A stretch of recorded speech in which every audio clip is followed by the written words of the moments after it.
హామీలన్నీ అమలు చేస్తున్నందుకు ప్రజాపాలన పోవాలా అంటూ రేవంత్ రెడ్డి ఫైర్ అయ్యారు. ప్రజాపాలన ఎందుకు పోవాలో బీఆర్ఎస్ చెప్పాలి అంటూ ప్రశ్నించారు.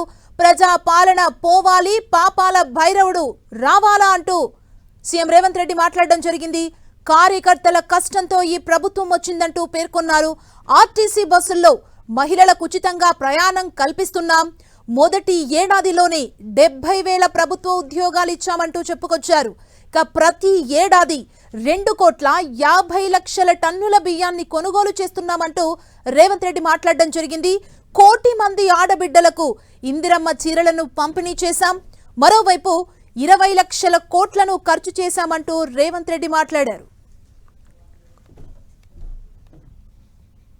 గాంధీ భవన్ చూసి ఒక నాయకుడు చాలా సంవత్సరాల తర్వాత మెట్రోలో పోతుంటే గాంధీ భవన్ కనిపిస్తే ఆనందంతో కన్నీళ్లు గారిని ఆనంద బాష్పాలు గార్చిన మెట్రోలో నన్ను ఇట్లా గాంధీ భవన్ చూసిన మా నాయకుడు ఎన్నో నన్ను గాంధీ భవన్కు తీసుకుపోలేదని చెప్తుంటే నాకు నిజంగా మనసులో కలుక్కుమన్నది. ఇట్లాంటి కర్కోటకులైన నాయకులు ఉంటారా అని.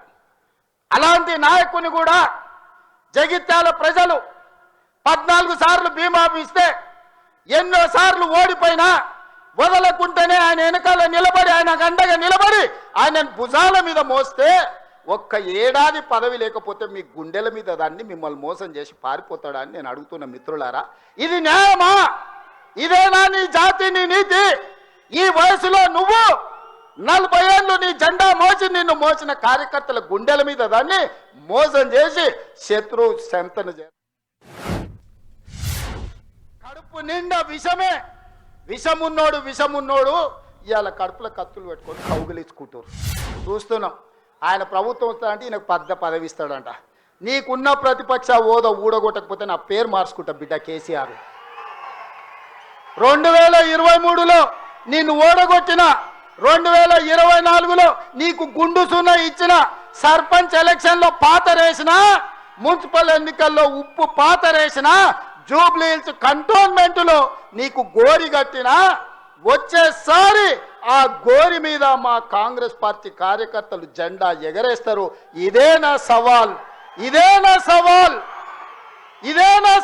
కాంగ్రెస్ పార్టీ కార్యకర్తల తరఫున చూసుకుందాం. కేసీఆర్ నువ్వు నేను వచ్చే ఎన్నికల్లో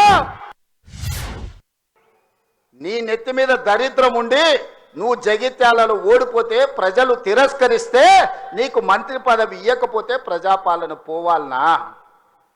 ఇవాళ నిన్ను పెద్ద మనిషి అని మేము పిలవాలనా? పెద్ద మనిషి అని పిలిపించుకునే అర్హత నీకు ఉన్నదా అని నేను ఈ వేదిక మీద నుంచి అడుగుతున్నా. ఇవాళ పెద్ద మనిషిని. ప్రజాపాలన ఎందుకు పోవాలి? పాపాల భైరవుడు అధికారులు ఎందుకు రావాలో నువ్వు జవాబు చెప్పాలి.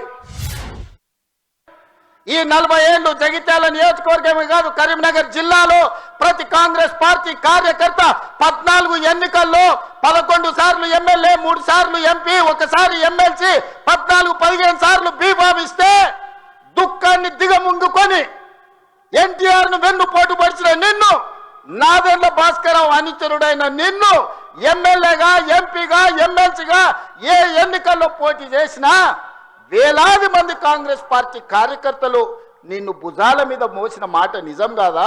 పల్లకిలో అసెంబ్లీకి పంపిన మాట నిజం కాదా? మిత్రులారా, 40 ఏళ్ళు నీ కోసం, నీ పదవి కోసం, నీ కుటుంబంలో జడ్పీటీసీ, ఎంపీపీ ఏ పదవి వచ్చినా నీ కుటుంబానికి ఇచ్చుకున్నా జగిత్యాల కాంగ్రెస్ పార్టీ కార్యకర్తలు మౌనంగా నీ కుటుంబానికి ఊడిగం చేసిన మాట నిజం కాదా?